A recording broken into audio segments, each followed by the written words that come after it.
Tarbiyah Sunnah Channel. Lillah Nyunnah Merenah. Yuk belanja di Tarbiyah Sunnah Mart. Dengan belanja di Tarbiyah Sunnah Mart, Anda turut berpartisipasi dalam dakwah yang diselenggarakan YTS. Assalamualaikum warahmatullahi wabarakatuh. Alhamdulillahilladzi hadana lihadza wa ma kunna linahtadiya laula an hadanallah wa asyhadu an la ilaha illallah wahdahu la syarika lah wa asyhadu anna Muhammadan abduhu wa rasuluh.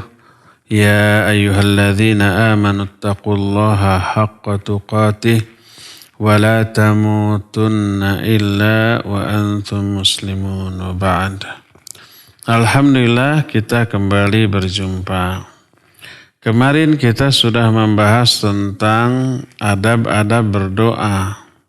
Kita kasih judul agar doa dikabulkan. Sekarang judulnya berbeda, mungkin maknanya sama tapi poin pembahasannya berbeda. Agar doa tidak ditolak. Kemarin agar doa dikabulkan, sekarang agar doa tidak ditolak. Apa bedanya? Bedanya kalau agar doa dikabulkan membahas adab-adab. Siapa yang menerapkan adab-adab tersebut maka doanya insya Allah dikabul oleh Allah Azza wa Jalla. Sebab Allah berjanji ud'uni astajib lakum. Berdoalah kalian kepadaku pasti akan aku ijabah. Maksudnya doa yang dibarengi dengan adab-adab yang kemarin sudah kita terangkan. Nah, adapun agar doa tidak ditolak, membahas poin tentang hal-hal yang harus dihindari agar doa kita ini tidak ditolak. Baik yang langsung berkaitan dengan adab doa ataupun yang tidak terkait langsung tapi ada efek. Yang jelas manapun akibat yang kita akan alami setelah berdoa, doa itu pasti menguntungkan. Siapa yang berdoa minimal dia dapat pahala dan gugur dosa, dikabulkan ataupun tidak.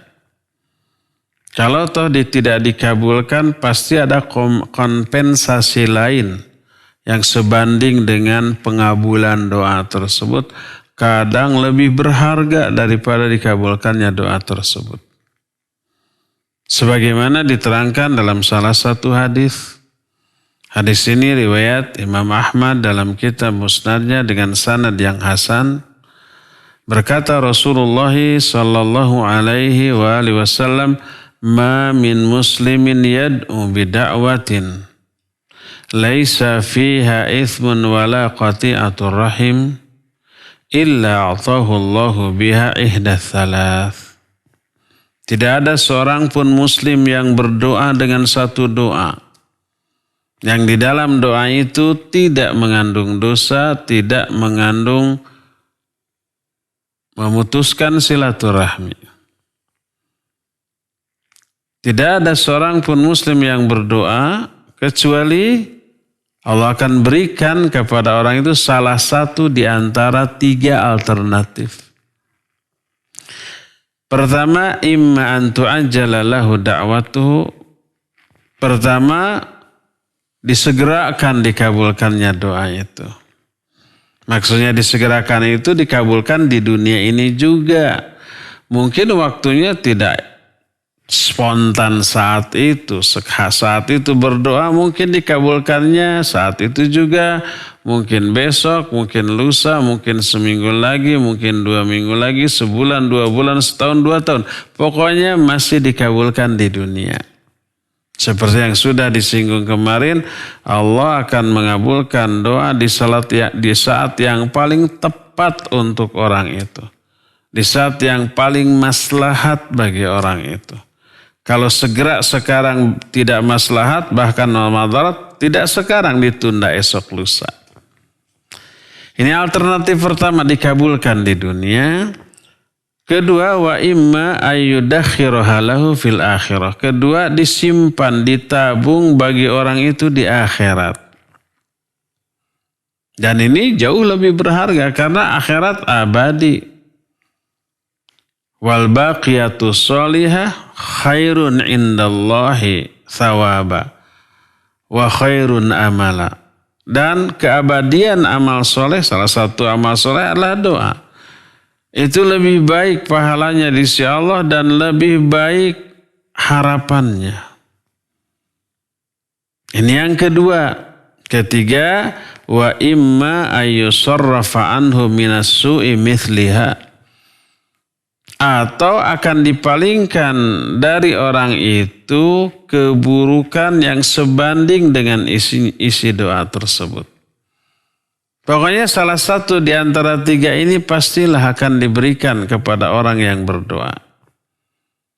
Mendengar bahwa doa itu tidak ada ruginya, pasti menguntungkan, maka para sahabat berkata, idzan nukthir, kalau begitu kami akan mempersering doa, memperbanyak doa. Apa kata Rasul sallallahu alaihi wasallam? Allahu aktsar. Allah lebih banyak lagi pemberiannya.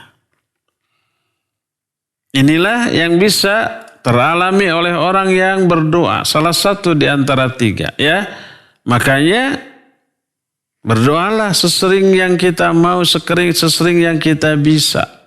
Dalam kondisi apapun berdoalah kepada Allah. Terutama kondisi-kondisi yang mustajab untuk berdoa seperti yang diterangkan kemarin.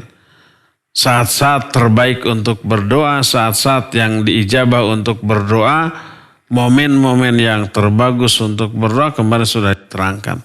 Silakan sesering mungkin. Makanya Umar bin Khattab radhiyallahu anhu menyatakan, aku tidak khawatir, aku tidak takut doaku tidak dikabulkan. Yang aku takutkanlah Allah tidak memberi hidayah untuk berdoa kepadaku. Karena malas, karena enggan, karena terburu-buru, karena banyak kepentingan dunia, akhirnya doanya diabaikan. Ya. Nah, jadi perbanyaklah doa. Nah, di dalam berdoa agar dikabulkan ada beberapa hal yang wajib dihindari. Kalau ini tidak dihindari, doa tidak dikabul. Siapa yang menghindari perkara-perkara berikut ini, insya Allah doanya dikabul. Apa saja yang harus dihindari? Pertama, hindari ini yang tidak ada kaitannya dengan berdoa secara langsung, tapi ada efek. Pertama, hindari perkara-perkara yang haram dalam kehidupan kita. Makanan, minuman, pakaian, atau barang-barang yang kita pakai, upayakan dipastikan kehalalannya. Begitu ada yang haram, sudah Allah tolak doanya. Jeritan hatinya orang itu tidak akan didengar. Allah berfirman dalam Al-Quran, di dalam ayat yang menjelaskan apa yang Allah Azza wa Jalla tegaskan di dalam Al-Quran. Dan ini dibacakan oleh Nabi alaihi salatu wassalam. Berkata Rasul sallallahu alaihi wasallam, ayyuhan nas, innallaha thayyibun la yaqbalu illa thayyiba. Wa innallaha amara al-mu'minina bima amara bihil mursalin. Faqala ya ayyuhar rusul, kulu minat thayyibati wa'malu salihan, inni bima ta'maluna alim. Wa qala ya ayyuhalladzina amanu kulu min thayyibati ma razaqnakum. Berkata Rasul sallallahu alaihi wasallam, wahai manusia, sesungguhnya Allah itu maha baik dan tidak akan menerima kecuali yang baik-baik. Semuanya. Makanya kalau umpamanya bentuk perbuatannya baik, tapi niatnya buruk, ditolak. Salat baik itu, tapi niatnya buruk. Fawailul lil musallin, celaka tuh orang yang salah satunya alladzina hum yuraun, orang yang ria, niatnya buruk, ria. perbuatannya baik, ditolak. Sebaliknya niatnya bagus, baik, tapi perbuatannya buruk, ditolak juga. Niatnya umpamanya ingin infak di jalan Allah untuk bangun masjid, bangun pesantren, bangun madrasah, bangun kepentingan-kepentingan dakwah, tapi caranya merampok, mencuri, korupsi, menipu, dan yang sejenisnya, nggak bisa. Perbuatan buruk walaupun niatnya baik tetap saja buruk, tidak berubah menjadi baik.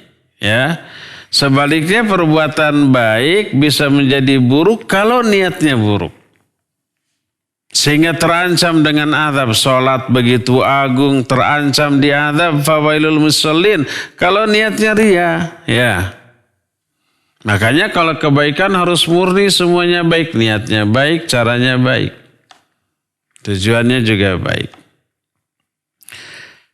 Jadi Allah Azza wa Jalla hanya menerima yang baik. Innallaha thayyibun la yaqbalu illa thayyiba.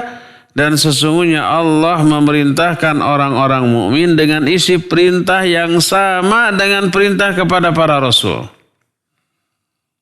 Kepada para rasul Allah berfirman, ya ayyuhar rusul kulu minat thayyibat wa'malu sholihan.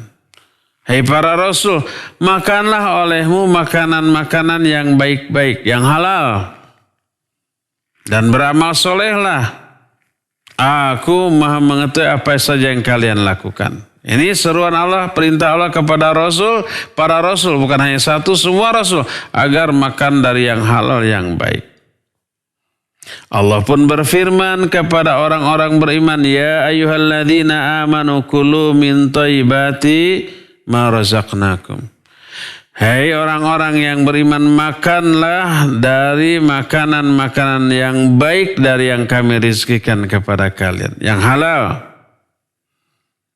Maka wajib kita memakan, meminum, mengkonsumsi, memakai barang-barang, makanan-makanan, minuman yang diyakini kehalalannya. Baik halal zati atau halal kasabi. Halal zati itu barang makanannya itu halal seperti buah, sayur, daging ayam yang disembelih dengan menyebut nama Allah, atau kambing atau sapi, atau kue-kue yang tidak mengandung unsur yang haram. Itu semuanya halal. Halal zati. Kalau haram zati seperti daging babi, daging anjing, bangkai, darah, dan yang sejenisnya, ya. Nah, ada lagi haram kasabi. Kasabi itu artinya usaha ikhtiar. Jadi zatnya halal, tapi cara memperolehnya dengan cara yang haram. Nyolong umpamanya, mencuri, ya, menipu, hasil berjudi, hasil berzina. Perbuatan menipunya, perbuatan malingnya, perbuatan berzinanya, perbuatan judinya haram. Hasilnya juga haram. Walaupun bendanya, zatnya halal seperti buah-buahan kan halal. Tapi nyuri jadi haram bagi si pencurinya. Nah, ini berpengaruh kepada doa. Lalu Nabi SAW menjelaskan, Innar rajula yutilu safar ash'atha aghbara yamuddu yadayhi ila sama ya Rabb wa mat'amuhu haramun wa mashrabuhu haramun wa ghudhiya bil haram fa anna yustajabu lidzalik. Ada orang yang banyak safar. Safar ini termasuk salah satu penyebab dikabulkannya doa. Ketika safar berdoa, doanya dikabul oleh Allah, didengar. Ada orang yang banyak safar, ash'ath, akbar. Bahasa kitanya, bahasa kerennya, dekil and dekucel. Ash'ath itu dekil, akbaro itu berdebu. Dia dekil kucel, berarti payah, menderita selama safar. Dan kondisi yang menderita itu termasuk kondisi yang menyebabkan doanya dikabul. Yamuddu yadaihi ila sama, dia angkat kedua tangannya ke langit. Menengadahkan kedua tangannya. Dan ini juga termasuk penyebab dikabulkannya doa. 3 tuh. Safar, menderita, mengangkat kedua tangan. Terus dia ilhah. Ilhah itu mengulang-ulang doa. Ya Rabb, ya Rabb, ya Rabb. Terus. 4 tuh. Ada 4 penyebab dikabulkannya doa. Tapi makanannya haram, minumnya haram, minumannya haram, apa yang dipakainya semuanya haram, maka bagaimana mungkin doanya bisa dikabul?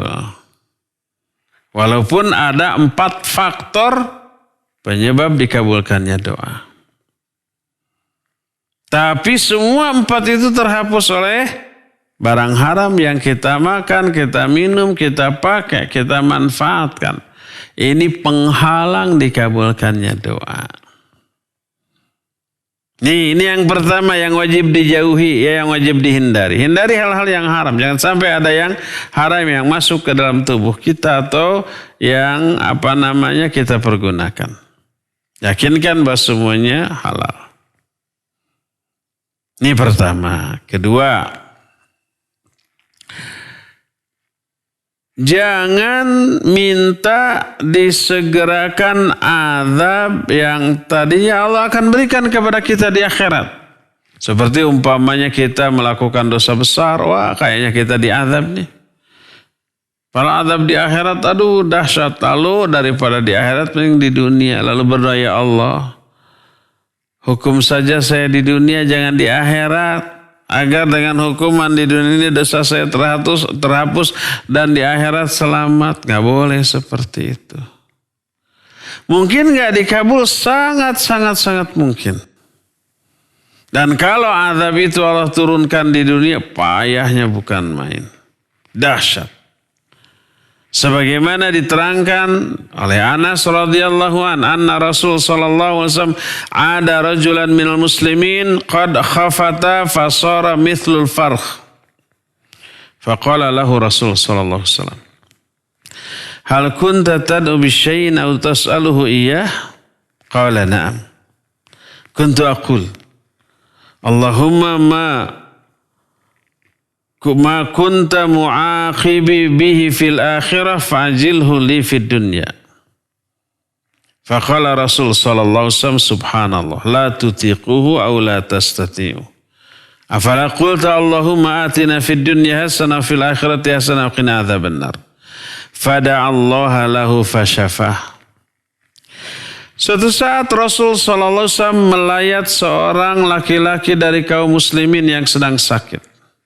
Sakitnya super parah. Kelihatan sangat menderita. Nabi SAW curiga nih ke orang ini.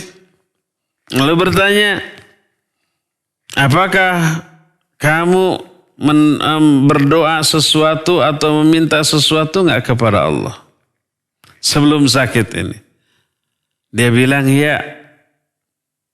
Saya kemarin berdoa, ya Allah, siksa atau azab mana saja yang akan kau timpakan kepadaku di akhirat karena dosaku, segerakan untukku di dunia ini. Agar di akhirat selamat. Jadi ternyata dia minta diazab di dunia untuk bisa selamat di akhirat. Maka berkatalah Rasul sallallahu alaihi wasallam, subhanallah, kamu tidak akan mampu, kamu tidak akan bisa. Kenapa kamu tidak berdoa Rabbana atina fid dunya hasanah fil akhirati hasanah wa qina adzabannar? Lebih baik doakan dengan doa seperti itu. Kalau doa kita yakin dikabul, padahal kita banyak dosa, sudah saja lebih baik berdoa minta ampunan, minta rahmat. Agar tidak diazab di dunia, tidak diazab juga di akhirat. Lalu Nabi SAW mendoakan orang ini untuk kesembuh, lalu ternyata orang ini sembuh. Hadis ini sahih diriwayatkan oleh Imam Muslim. Yang kedua, jangan minta azab. Jangan menantang Allah Azza wa Jalla, ya. Ketiga, agar doa kita tidak ditolak, adalah jangan lebay ketika berdoa. Apa lebay itu? Ya berlebih-lebihan sampai merinci, ya Allah umpamanya beri saya kekayaan berupa mobil, berupa kebun, berupa deposito yang banyak, berupa rumah yang megah dan mewah, berupa perlengkapan. Itu dirinci, lebay seperti itu. Nggak boleh, nggak perlu. Atau ya Allah masukkan saya ke dalam surga. Di surga nanti beri saya bidadari, beri saya kekayaan, beri saya kebahagiaan. Nggak perlu, itu lebay. Dalam salah satu hadis yang diterima dari Abdullah bin Mughaffal radhiyallahu an, dia mendengar anaknya berdoa. Anaknya ini berdoa di dalam doanya. Terdengar oleh bapaknya, oleh Abdullah bin Mughaffal. Anaknya berdoa, Allahumma inni as'alukal qasral abyad an yaminil jannah idza dakhaltuha. Orang ini berdoa, ya Allah, sesungguhnya aku meminta istana yang putih di sebelah kanan surga bila aku memasuki surga. Kalau masuk surga nanti gak kepikiran ada apa istana putih merah atau segala macam, dengan fasilitas yang Allah sediakan sudah itu serba terpuaskan. Tapi dia minta seperti itu. Maka mendengar itu sang ayah berkata, ya bunaya salillaha tabaraka wa ta'ala al-jannah. Wa'udz bihi minan nar. Fa inni sami'tu Rasul sallallahu alaihi wasallam yaqul yakunu qaumun ya'taduna fid du'a wat tuhur.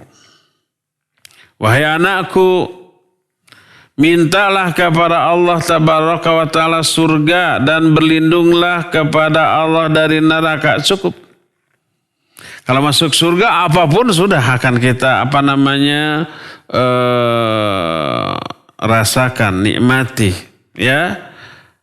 Berlindunglah dari Allah, kepada Allah dari api neraka. Karena aku mendengar Rasul sallallahu alaihi wasallam bersabda, akan muncul satu kaum dari kalangan umatku yang berlebih-lebihan dalam berdoa dan bersuci. Maka tidak perlu umpamanya kita sekarang ini berdoa, ya Allah bila saya masuk surga, beri kebebasan saya untuk main bola sepuas-puasnya dan beri kemampuan saya untuk memilih untuk lihai dalam menggocek bola. Hanya karena dia hobi bola. Nggak perlu seperti itu. Beberapa tahun atau bulan yang lalu saya pernah mendapatkan pertanyaan. Mungkin di file ceramah-ceramah saya ada. Orang yang bertanya ini kelihatan tukang main game di video. Dia bertanya, Ustadz, boleh nggak saya berdoa kepada Allah, ya Allah berilah bidadari saya nanti di surga seperti karakter yang terdapat dalam game. Jadi kelihatan tukang main game. Mungkin di dalam game itu nggak tahu game apa. Yang di sana mungkin ada karakter berupa seorang wanita yang mungkin cantik, terus jagoan atau gimana, sehingga kepincut nih oleh karakter di dalam video game tersebut. Ya. Si orang yang bertanya tadi. Saya mikir ini orang inginnya masuk surga tapi kerjaannya main game terus. Apa bisa dapat? Pasti lalai dari ibadah. Di dalam ibadahnya apa yang tergambar di dalam screen komputer atau videonya itu pasti akan terbayang-bayang di dalam sholatnya. Gak mungkin bisa khusyuk yang seperti itu, ya. Jadi itu termasuk permintaan atau harapan yang lebay. Maka tidak perlu, ya. Inilah larangan yang ketiga. Larangan keempat. Tidak boleh berdoa yang isinya dosa atau memutuskan silaturahmi. Seperti contohnya umpama, ya Allah, pisahkan antara dua orang si A dan si B yang sedang bersahabat. Sebel saya. Jadikan mereka berdua menjadi musuh grot yang saling membenci. Nggak boleh, itu memutuskan silaturahmi. Atau umpama berdoa untuk sesuatu pekerjaan yang haram dosa, seperti umpamanya seseorang mau nyopet, berisiko kan, lalu dia berdoa, ya Allah, lancarkan operasi nyopet saya. Dia berdoa untuk melakukan dosa agar dilancarkan dalam melakukan dosa itu. Ya Allah, lalaikan para pemilik dompet, tidurkan mereka, ya. Tuntun saya ke orang yang dompetnya tebal dan isinya uang terus. Jangan sampai bon terus. Ya boleh berdoa seperti itu. Ya Allah, beri saya rizki agar saya bisa mabok. Tidak boleh seperti itu. Ya, itu isi doa yang isinya dosa. Atau memutuskan silaturahmi, maka tidak boleh. Menyebabkan itu ditolak.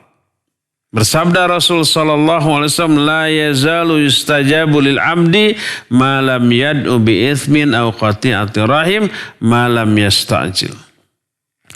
Qila ya Rasulullah wa mal istijal? Qal yaqulu qad da'awtu falam ara yastajibu li fayastahsiru inda dzalik wa yada'u du'a. Kata Nabi sallallahu alaihi wasallam, doa seorang hamba akan senantiasa dikabul selama dia tidak berdoa yang isinya dosa atau memutuskan silaturahmi, dan selama dia tidak terburu-buru. Jadi ada 3 tuh. Pertama, isi doanya jangan dosa. Kedua, isi doanya jangan yang memutuskan silaturahmi. Yang ketiga, jangan istijal. Istijal itu terburu-buru. Apa yang dimaksud doa tapi terburu-buru? Apakah ngomongnya yang rurusuhan, kecepatan atau gimana? Ini juga yang dipertanyakan oleh para sahabat. Wahai Rasulullah, apa yang dimaksud terburu-buru dalam berdoa? Maka Nabi SAW menjawab, yaitu orang yang berdoa itu menyatakan, saya sering berdoa, tapi saya lihat nggak ada yang dikabulkan tuh doa saya. Akhirnya dia bosan dengan doanya dan berhenti dari doanya, meninggalkan doanya. Ternyata terburu-buru untuk dikabulkan dengan sesegera yang dia inginkan, itu yang tidak boleh. Sudah kita terangkan kapan saat yang tepat dikabulkannya doa itu, Allah yang lebih tahu. Kita tidak tahu, kita inginnya sekarang. Tapi kita nggak tahu bahwa kalau sekarang dikabulkannya itu madarat untuk kita, tidak maslahat. Kemarin kan saya jelaskan seorang anak kecil gitu ya, 2, 3 atau 4 tahun gitu, musim hujan baru bangun tidur pagi-pagi dalam cuaca yang dingin gitu, sudah merengek minta es krim, minta es teh manis gitu. Kita sebagai orang tuanya kan sayang ke anak. Dikasih apa tidak? Tidak. Karena kalau dikasih saat itu sesuai dengan keinginan anak, madarat. Bisa sakit dia, bisa mules dia, ya, bisa menwa dia, mencret wae gitu. Nah, bisa madarat lah pokoknya mah. Maka tidak dikabulkan saat itu. Tapi tahu kita bahwa anak kita itu ingin es krim, kita akan kasih nanti pada saat yang tepat. Tapi kan anak kita yang baru 3 atau 4 tahun gak paham urusan itu. Pokoknya merengek-rengek, nangis, lalu suudzon, mama gak sayang ke saya, kan gitu. Lebih baik nangis daripada sakit. Biarkan nangis mah gak madarat, gak bahaya. Nangis itu malah obat. Biarkan. Nanti juga berhenti sendiri. Kan wecerik madaku biwirna. Ini di bahasa Sunda ya, gak perlu diterjemahkan. Akhirnya setelah anak itu dibujuk, dikasih makan dulu, dibiarkan siang dulu, berlari ke sana kemari, udah lupa kepada permintaannya. Pas jam 11, jam 12 sudah panas, anaknya juga sudah haus kelihatan, dikasih es krim. Pada saat yang tepat ya enak, nikmat, sedang panas, sedang haus, sedang kegerahan dan badannya sudah siap untuk menerima asupan es krim yang dingin. Nah kita aja ya dalam memenuhi permintaan anak kita aja diperhitungkan momennya, timingnya, waktunya ya. Apalagi Allah Subhanahu wa Ta'ala ya. Jadi jangan istirjal, jangan terburu-buru. Kenapa ya saya selalu berdoa tapi kok nggak dikabulkan juga? Ah itu, maka Allah nggak akan kabul. Akhirnya karena dia sering berdoa tapi nggak dikabulkan, akhirnya berhenti. Percumalah berdoa juga, nggak pernah dikabulkan, akhirnya tidak berdoa. Hadis tersebut sahih diriwayatkan oleh Imam Muslim dalam kitab Sahih Muslim dan itulah larangan yang keempat. Kelima, jangan sekali-kali mendoakan keburukan, kecelakaan baik kepada diri sendiri, kepada anak, kepada istri, kepada pembantu, kepada harta kita. Jangan. Apalagi itu orang tua ya kepada anak, anaknya bandel, anaknya nakal. Bikin orang tuanya kesel, emosi. Mungkin nakalnya itu turunan. Mungkin orang tuanya lebih nakal dari itu dulunya waktu kecilnya. Babalesnya.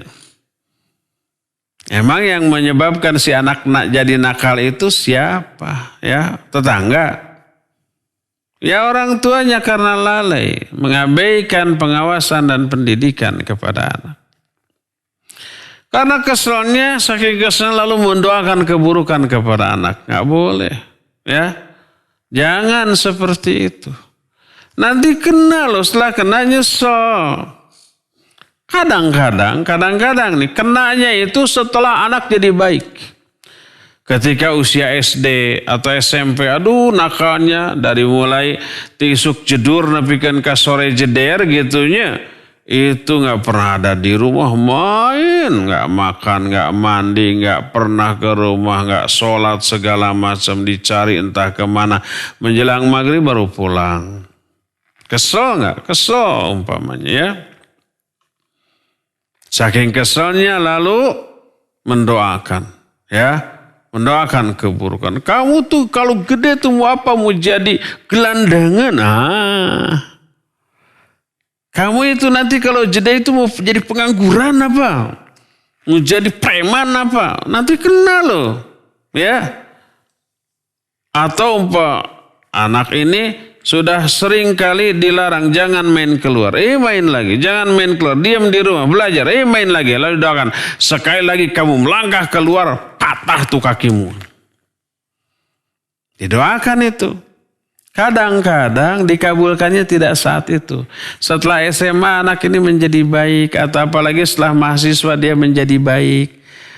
Menjadi kebanggaan bagi orang tuanya gitu ya. Dia mungkin gaulnya dengan yang baik-baik. Lingkungannya yang baik-baik. Jadi seneng gitu. Nah ketika main bola patah tuh. Siapa yang nyesel? Ibunya, orang tuanya yang mendoakannya. Saya dulu pernah mendoakan begitu, ternyata kejadian. Atau bahkan setelah anaknya lulus kuliah, bekerja, berumah tangga gitu, membantu dengan bantuan yang banyak ke orang tua, baru doanya waktu kecil tuh kenanya saat itu. Misal, ya, tidak boleh mendoakan keburukan, kecelakaan, baik untuk diri, untuk pasangan hidup kita, istri atau suami, ya. Untuk anak kita, untuk pembantu kita, untuk harta kita. Berkata Rasul sallallahu alaihi wasallam, "La tad'u ala anfusikum wa la tad'u ala auladikum wa la tad'u ala khadamikum wa la tad'u ala amwalikum. La tuwafiqu min Allah tabaraka wa ta'ala sa'atan nila fiha 'ata'un fayastajibu lakum." Kata Nabi SAW, jangan kalian mendoakan keburukan atas diri-diri kalian. Jangan kalian mendoakan keburukan kepada anak-anak kalian, kepada pembantu kalian, kepada harta-harta kalian. Karena tidaklah kalian berbetulan dengan saat yang saat itu Allah akan mengabulkan doanya lalu dikabulkan. Umpamanya seorang ibu karena saking keselnya kepada anaknya, kemudian mengatakan, kalau kamu sekali nakal seperti itu lagi, biar nanti kamu kelindas stroke. Saat itu ternyata dikabul. Allah mendengar dan mengabulkan omongan orang itu. Apa akibatnya? Mungkin besok lusa, seminggu 2 minggu lagi benar-benar kelindas stroke. Setelah begitu nyesel meraung-raung hanya karena pelampiasan emosi sesaat sampai-sampai berani mendoakan keburukan. Oleh karena itu sering-seringlah di saat kesel atau di saat sedang ridho atau di saat sedang marah, di saat sedang apapun sering-sering mendoakan kebaikan bagi anak. Kalau anak umpamanya nakal sambil melampiaskan kemarahan, kita ini dasar anak calon ulama, calon surga, gitu ya. Sambil dijembel mungkin, tapi omongannya mendoakan kebaikan. Ya, ini calon hafidz Quran, ini anak mama yang pasti nantinya menjadi hafidz Quran. Aduh, disuruh mandi tuh, sudah seminggu nggak mandi-mandi juga. Doakan kebaikan. Karena siapa tahu pas saat itu, saat dikabulkannya doa oleh Allah SWT. Inilah larangan yang kelima. Keenam, larangan terakhir ya. Tidak boleh berdoa minta mati. Bagaimanapun kondisi kita, semenderita apapun, seburuk apapun, ya Allah, daripada begini-begini amat, cabut nyawa saya. Atau tadi kadang-kadang seorang ibu atau seorang ayah saking jengkelnya kepada anaknya di hadapan anaknya, caper ini, berdoa, ya Allah cabut nyawa saya daripada punya anak sebandel ini. Nah, seperti itu. Maksud dia sih agar anaknya ini sadar, menyesal, terus jadi baik. Ternyata tidak jadi baik juga. Yang jelas, ibu atau ayah yang berdoa seperti itu terjerumus ke dalam dosa besar karena melanggar larangan dari Rasul SAW. Sebagaimana sabda Rasul SAW, la yatamanna yanna ahadukumul maut lidurrin nazala bih, fa in kana labuda mutamanniyan lil maut, falyaqul Allahumma ahini ma kanatil hayatu khairan li wa tawaffani idza kanatil wafatu khairan li. Kata Nabi SAW, janganlah salah seorang di antara kalian mengangan-angankan kematian hanya karena penderitaan yang sedang dialaminya. Tapi kalau dia tidak kuat lagi dengan penderitaan yang dialaminya, maka silakan berdoa dengan doa, ya Allah, panjangkan usia saya kalau kehidupan ini lebih baik untuk saya, dan wafatkan saya apabila wafat ini lebih baik bagi saya. Jadi serahkan kepada Allah, karena Allah yang lebih tahu mana yang lebih maslahat, mana yang lebih baik bagi kita. Apakah panjang umur atau mati ketika itu, Allah lebih tahu, kita nggak tahu. Ya Allah, apabila saya panjang usia lebih baik, panjangkan usia saya. Tapi kalau wafat saat ini lebih baik bagi saya, wafatkan saya. Boleh berdoa begitu. Gak boleh ya Allah matikan saya sekarang, ya Allah gak kuat lagi dengan penderitaan. Nggak boleh seperti itu. Ya, hadis tersebut sahih diriwayatkan oleh Imam Bukhari dan Imam Muslim. Inilah 6 larangan yang harus kita jauhi selama berdoa agar doa kita ini tidak ditolak. Ya, pertama, hindarkan yang haram-haram. Yang kedua, jangan meminta azab di dunia. Yang ketiganya, jangan lebay, jangan berlebih-lebihan. Keempatnya, jangan mendoakan yang isinya dosa atau memutuskan silaturahmi. Kelimanya, jangan mendoakan kecelakaan baik untuk diri, anak-anak, pasangan hidup, atau pembantu, atau harta kita. Dan terakhir, jangan mengangan-angankan kematian. Jangan berdoa minta mati kepada Allah Azza wa Jalla.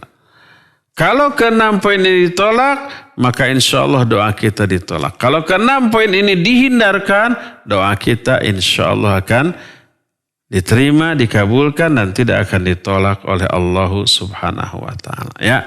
Ya, cukup ya penjelasan saya sampai di sini saja, dan kita masih punya sisa waktu yang cukup luang untuk bertanya jawab kepada Pak Dadang. Dipersilakan untuk memandu tanya jawab dengan pendengar dan pemirsa.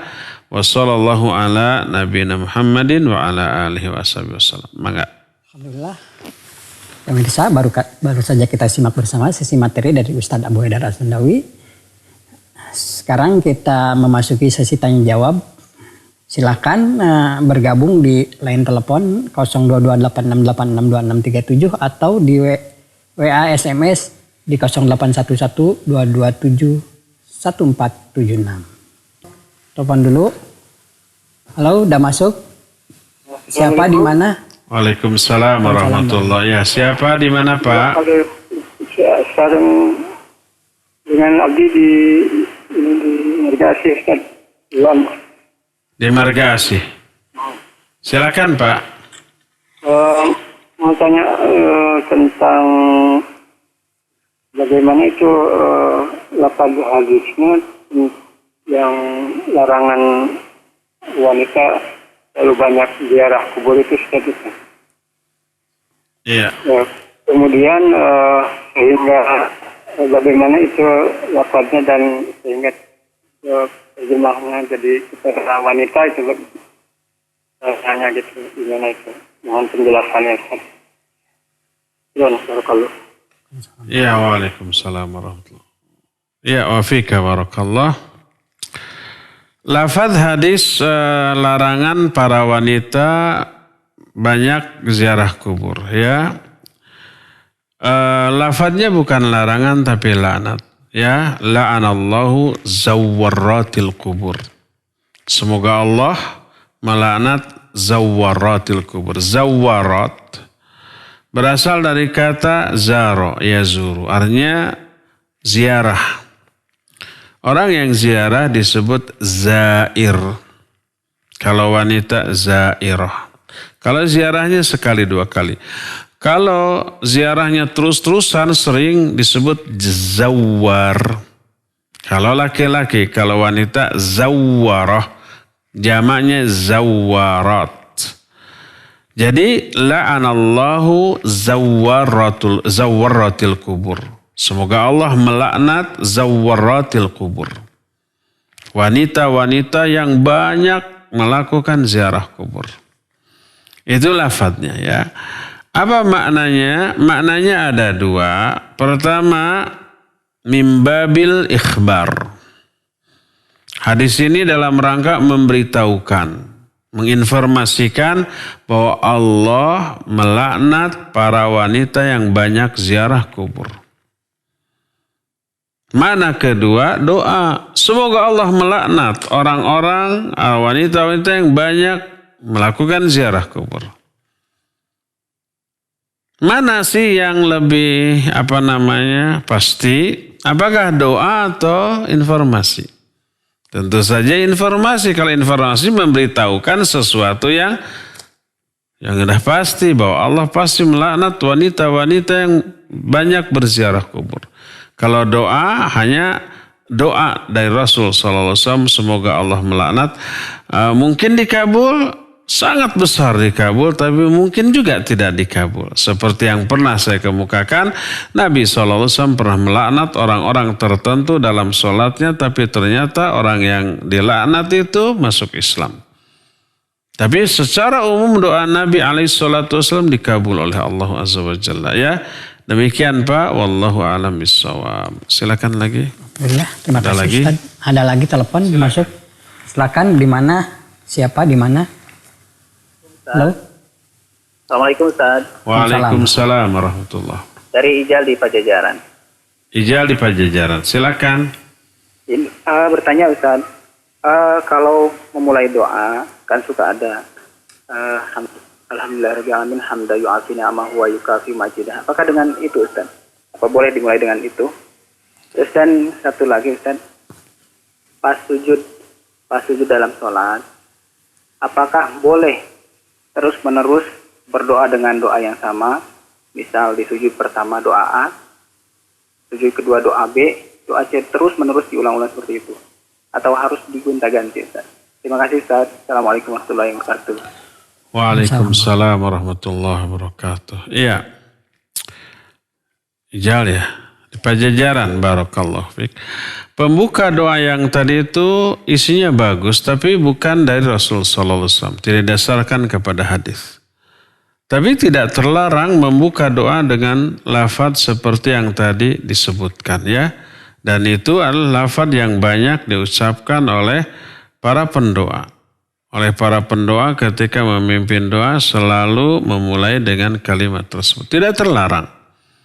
Isinya bagus, boleh-boleh saja. Tapi harus diketahui bahwa itu bukan didasarkan kepada hadis Nabi SAW. Selama itu doanya doa yang mutlak dan umum, boleh-boleh saja. Dan boleh kita aminkan. Ya, itu yang pertama. Kedua,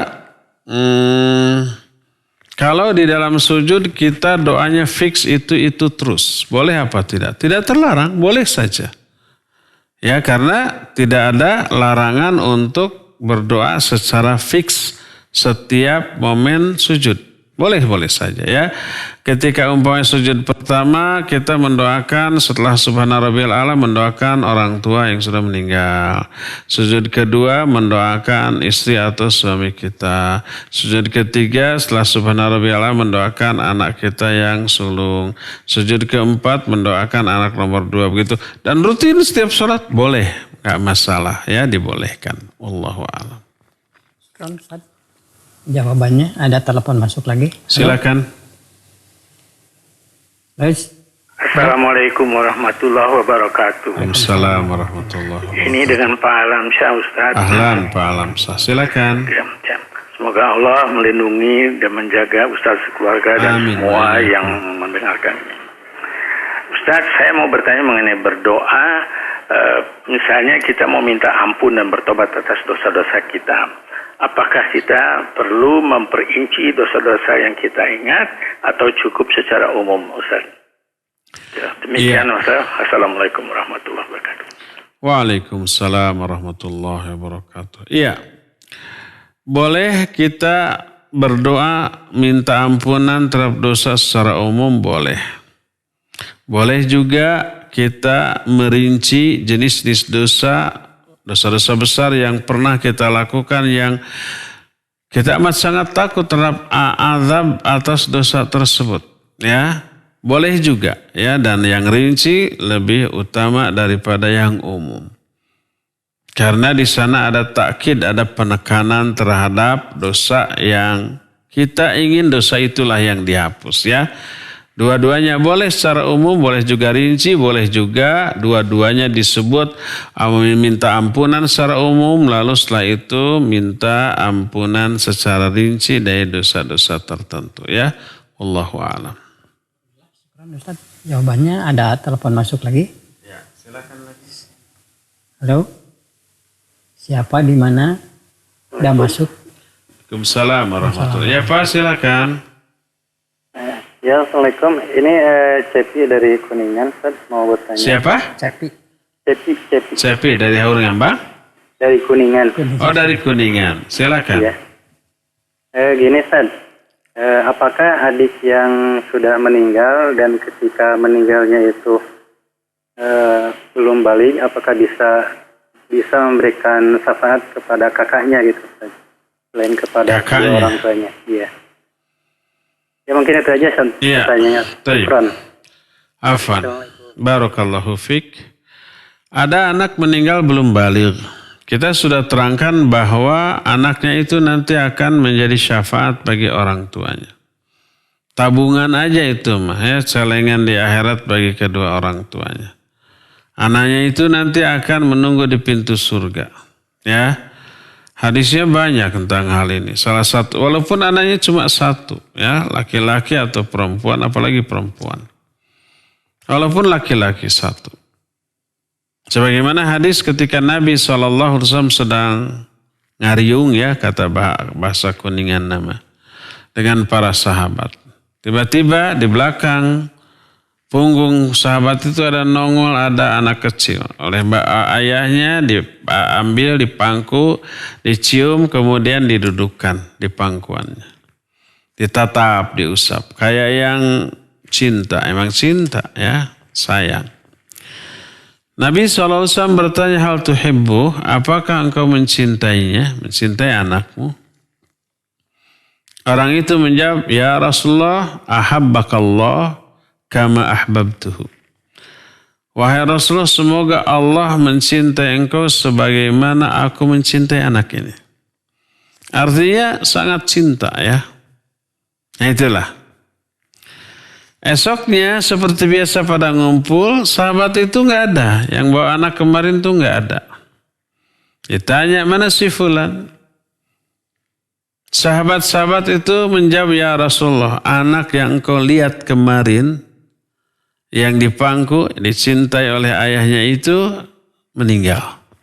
Dan ayahnya sekarang sedang berduka. Kebayang ya, anak sedang lucu-lucunya, sedang puncak-puncak disayang, dicintanya, meninggal. Lalu Nabi SAW bangkit, diikuti oleh para sahabat, lalu melayat. Didapatinya orang itu sedang berduka, sedang bersedih. Oleh Nabi SAW dihibur. Hanya dengan satu pertanyaan, orang itu langsung hilang rasa dukanya. Kata Nabi SAW, mana ayyuhuma ahabbu ilaik? Mana yang lebih kamu sukai?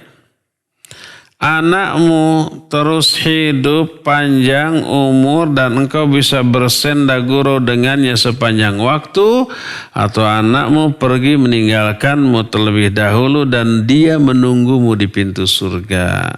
Mana yang lebih kamu sukai? Orang ini mikir, kemudian menjawab, ya Rasulullah, kalau dia mendahului aku dan menungguku di pintu surga lebih aku sukai daripada usia panjang dan bercengkrama sepanjang hidupnya denganku. Kata Nabi SAW, demikianlah anakmu sekarang. Dia menunggu nanti di pintu surga. Mendengar itu para sahabat yang lain kabitanya. Lalu bertanya, ya Rasulullah, alahu khasah aw likullina? Wahai Rasulullah, apakah hal ini khusus berlaku bagi dia saja atau berlaku bagi semua orang, bagi semua kita? Kata Nabi SAW, bal likullikum, bahkan ini berlaku untuk semua kamu. Berlaku untuk semua umatnya. Siapa di kalangan umatnya yang kehilangan anaknya ketika anaknya itu masih kecil, masih balita, belum balik, meninggal lebih dahulu, maka dia akan menunggu orang tuanya di pintu surga. Menghibur nggak kira-kira? Ya menghibur. Terhibur nggak? Terhibur. Sehingga alhamdulillah ternyata anak kita yang pergi dahulu itu bahagia di sana dan kelak akan bahagiakan juga ya.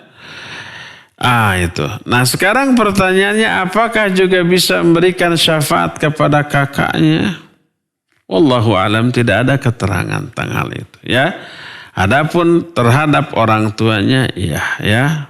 Kita berharap semoga saja. Wallahu a'lam. Atas jawabannya. Telepon lagi atau WA? Itu dulu kasihan yang WA, nanti telepon gini. 1 seling-seling, 1 3 ya. Iya, siap. Banyak nih telepon. Bismillah, saya Dini dari Cikalong Wetan, Ustadz. apakah doa anak yang saleh untuk orang tuanya pasti sampai untuk orang tuanya meskipun orang tuanya tidak mendidik anaknya untuk menjadi soleh? Syukron Ustaz, jazakallahu khairan. Iya, pasti sampai berdasarkan sabda Nabi SAW, "Idza mata ibnu Adama inqata amaluhu illa min thalathin." Kalau anak Adam mati putus semua amalnya kecuali 3, salah satunya adalah waladun solihun yad'ulah. Anak soleh yang mendoakan orang tuanya. Nabi tidak mengkhususkan anak soleh yang mendoakan orang tuanya yang juga soleh. Enggak, orang tua saja ya. Kecuali orang tuanya kafir beda lagi. Ini muslim ya. Walaupun orang tua tidak mendidik karena tidak bisa mendidik. Ya, tapi jasa orang tua mengandung, terutama ibu, mengandung, melahirkan, menyusui itu aja sudah nggak bisa terbayar oleh apapun. Anak itu punya gunung emas diberikan kepada ibunya untuk ganti jasa ibu mengandung, melahirkan dan menyusui, nggak akan terbayar dengan gunung emas itu, ya. Apalagi anaknya tidak seperti itu, anaknya tidak mampu menebus jasa ibunya dengan gunung emas, ya. Maka lalu hanya karena untuk jasa mengandung, melahirkan, menyusui, lalu mendoakan untuk ibunya, untuk ayahnya, ya pasti sampai insya Allah ya, walaupun tidak mendidiknya. Wallahu a'lam. Terima kasih, syukron Ustaz. Jawabannya ada telepon masuk. Silakan. Silakan, siapa di mana? Halo. Ya, Assalamualaikum warahmatullahi wabarakatuh. Waalaikumsalam warahmatullahi wabarakatuh. Siapa di mana, Bu? Ustadz, saya mau nanya, kalau memulai sholat itu loh Ustadz, kan mau ke takbir kan pasti baca Bismillah. Terus habis itu mau doa iftitah itu Bismillah lagi enggak? Terus sama habis doa iftitah itu mau baca surat Al-Fatihah itu baca Bismillah lagi atau enggak? Itu aja Ustaz. Assalamualaikum warahmatullahi wabarakatuh. Waalaikumsalam warahmatullahi. Tidak disyariatkan sebelum sholat Bismillah. Umpamanya sebelum takbir Bismillahirrahmanirrahim lalu takbir Allahu Akbar. Tidak disyariatkan. Adapun hadis umum kullu amrin dzibalin la yubda'u fi Bismillahirrahmanirrahim fahuwa aqta, itu mutlak. Dan mutlak ada kaidah al-am qabla al-bahthi anil makhsus la yuhtaj. Hadis umum sebelum dibahas hadis-hadis yang mengkhususkan maka tidak bisa dijadikan hujjah, ya. Itu untuk hal-hal yang umum, untuk yang khusus tidak, ya. Untuk yang khusus tidak. Seperti sholat telah khusus maka tidak disyariatkan bismillah sebelum sholat, ya. Setelah takbir Allahu Akbar sebelum membaca iftitah tidak disyariatkan membaca bismillah. Nah, adapun ketika akan membaca Al-Fatihah ya disyariatkan membaca bismillah. Ketika akan membaca surat, kalau kita membaca dari awal surat ya disyariatkan membaca bismillah. Adapun kalau seusai Fatihah kita membaca surat tapi di tengah-tengah langsung baca ayat kursi atau langsung baca umpamanya la yukallifullahu nafsan illa usaha, maka tidak disyariatkan membaca bismillah, ya. Demikian. Ketika akan ruku apakah bismillah lagi? Enggak, ya. Tidak. Jadi demikian, wallahu a'lam. Ada telepon lagi masuk. Silakan. Siapa di mana? Udah masuk ini. Halo. Halo. Halo. Halo, Assalamualaikum. Waalaikumsalam warahmatullahi. Silakan. Siapa di mana, Ibu? Mau bertanya, Silakan, Bu. bagaimana kita cara bertobat karena dulu kita pernah ngucapin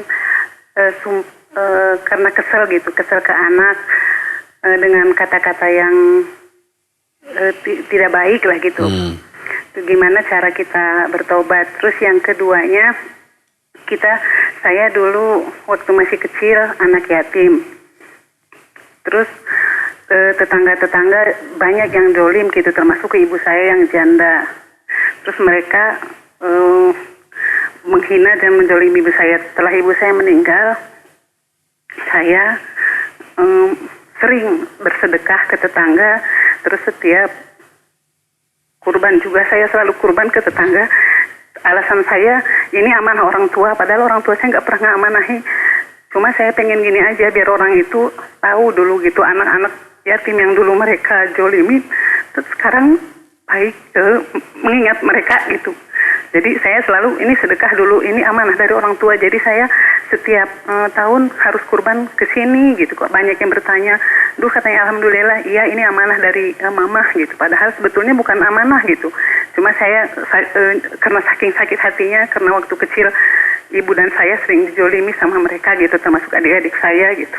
Itu aja. Assalamualaikum warahmatullahi wabarakatuh. Waalaikumsalam warahmatullahi wabarakatuh. Tadi tidak ditanya siapa dari mana ya. Ya barakallah. Ya ibu yang barusan bertanya, barakallahu fiik. Ada dua pertanyaan. Pertanyaan pertama apa? Cara tobat. Kalau ada ibu atau ayah yang pernah mendoakan keburukan kepada anaknya dulu, kesal karena kesalnya, sekarang sadar bahwa itu salah. Khawatir doanya kena. Bagaimana cara tobatnya? Ya cara tobatnya pertama berhenti dari perbuatan buruk tersebut. Jangan lagi doakan anak dengan keburukan sekesal apapun kita. Kedua menyesal ya. Ketiga bertekad tidak mengulang kembali ya. Keempat nggak apa-apa minta maaf kepada si anak. Dulu karena ibu saking keselnya, emosinya, pernah mendoakan kepada maaf ya, ibu salah, keliru. Tidak ada salahnya minta maaf kepada anak di saat salah. Dan itu ada pembinaan, ada pendidikan. Anak nanti belajar dari ibunya bahwa kalau salah itu gentle, ksatria ya. Untuk mengakui salah dan minta maaf ya. Nanti anak juga akan seperti itu. Kalau dia bersalah ke orang, nanti dia tidak akan ragu untuk mengakui kesalahan dan meminta maaf atas kesalahannya ya. Nah itu. Nah terus berharaplah agar doa tadi tidak kena kepada anaknya. Terus doakan kebaikan-kebaikan. Boleh kita bertobat, ya Allah dulu saya pernah mendoakan keburukan kepada anak saya bertobat dari hal itu. Maka jangan kau timpakan doa buruk saya kepada anak itu. Tapi sebaliknya muliakan, selamatkan, sehatkan, berikan kebaikan dan seterusnya ya. Itulah cara memperbaiki kesalahan masa lalu. Kedua, dulu ibu yang bertanya ini karena anak yatim, kemudian sering dihina oleh tetangga-tetangganya ya. Nah sekarang kondisi berbalik. Ibu diberikan keluasan, rizki, kelapangan. Justru mungkin yang zalimnya dulu agak serat atau tidak semujur kita.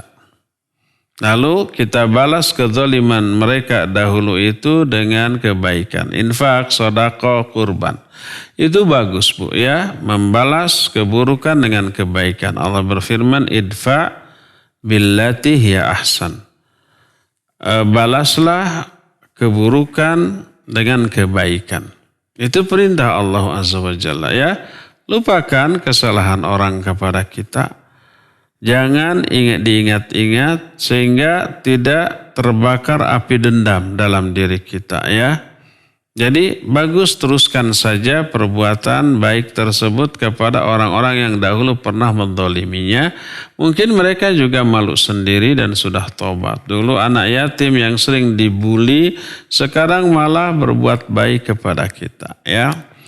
Bolehkah mengatakan bahwa ini amanat dari orang tua? Para orang tua tidak mengamanatkan. Sebenarnya tidak boleh, ya, karena itu dusta, karena itu adalah bohong, ya. Gak perlu kita mengatakan begitu, tapi dengan kita berbuat baik saja, mereka itu pasti akan memberikan apresiasi yang positif kepada kita dan ibu kita yang sudah meninggal, ya. Jadi untuk mencapai tujuan seperti tadi tidak berarti segala cara dihalalkan atau dibolehkan termasuk berdusta, tidak ya. Kalau memang orang tua tidak mengamanatkan ya tidak perlu untuk mengatakan bahwa ini adalah amanat dari orang tua. Wallahu a'lam. Syukran Ustaz, jazakallah. Ya, satu lagi telepon ya, silakan. Telepon udah masuk. Halo, siapa di mana? Assalamualaikum warahmatullahi wabarakatuh. Waalaikumsalam warahmatullahi Siapa di wabarakatuh. mana Bapak? Dari Pak Syarifuddin di Cimahi, Pak Ustadz. Silakan Pak Syarifuddin. Ya, yang ingin saya tanyakan, yang barangkali 2 pertanyaan Pak Ustadz dari saya. Barangkali Pak Ustadz bisa mengemukakan pembuka doa yang terbaik untuk kami. Nah, ya kan di dalam masih untuk juga masih terus mencari ilmu Pak Ustadz. Yang kemudian yang kedua, bagaimana kalau seseorang berbuat amal selama bertahun-tahun, pada tengah kehidupannya tiba-tiba dia berbuat kemaksiatan, kemudian di akhir hidupnya dia berbuat kebaikan lagi. Bagaimana dengan perbuatan baik yang dilakukan sebelum perbuatan maksiat tadi Pak Ustadz? Apakah tetap dihitung, tetap ditulis oleh Allah Subhanahu wa taala, atau gimana Pak Ustadz? Itu barangkali Pak Ustadz. Ya, Assalamualaikum warahmatullahi wabarakatuh. Waalaikumsalam warahmatullahi wabarakatuh. Ya Pak Syarifuddin di Cimahi. 2 pertanyaan. Pertama, bagaimana kalimat pembuka doa? Ya, yang pertama bersolawat dulu kepada Nabi alaihi salatu wassalam. Yang kedua, memuji Allah subhanahu wa ta'ala seperti yang sudah dijelaskan. Nah, yang ketiga, mohonkan ampun dulu atas kesalahan dan dosa-dosa kita.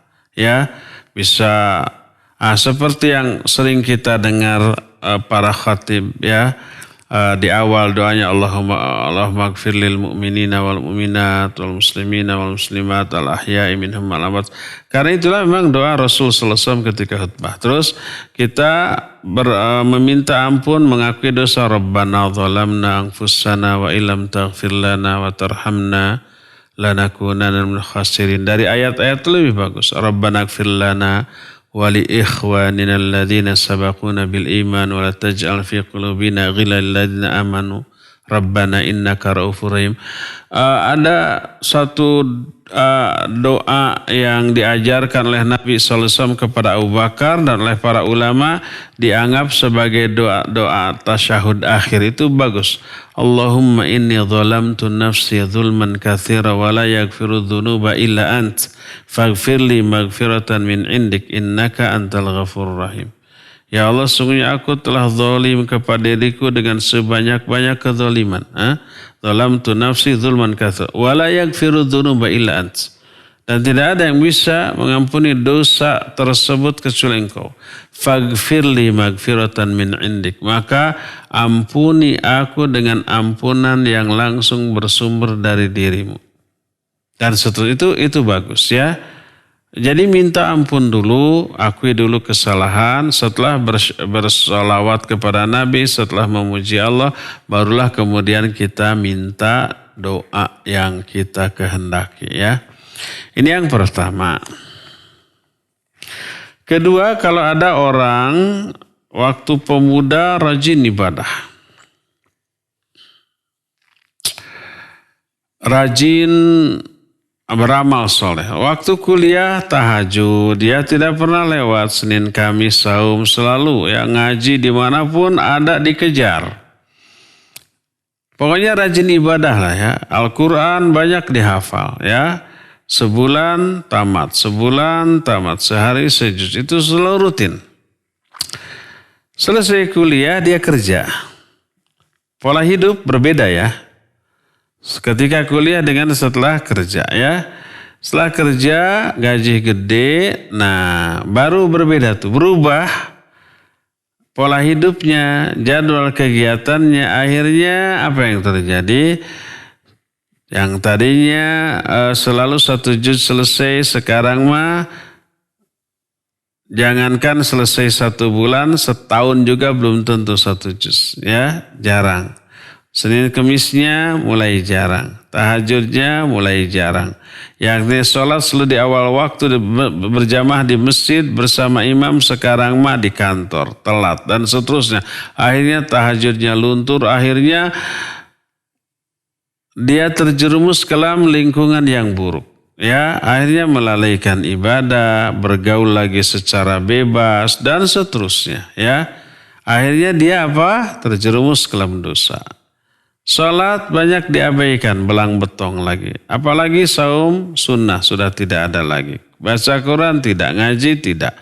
dengan lawan jenis pergaulan begitu bebas ya dan seterusnya, terjerumus ke dalam dosa sampai mungkin dia merokok, mungkin dia minum, mungkin dia melakukan dosa-dosa besar yang lain.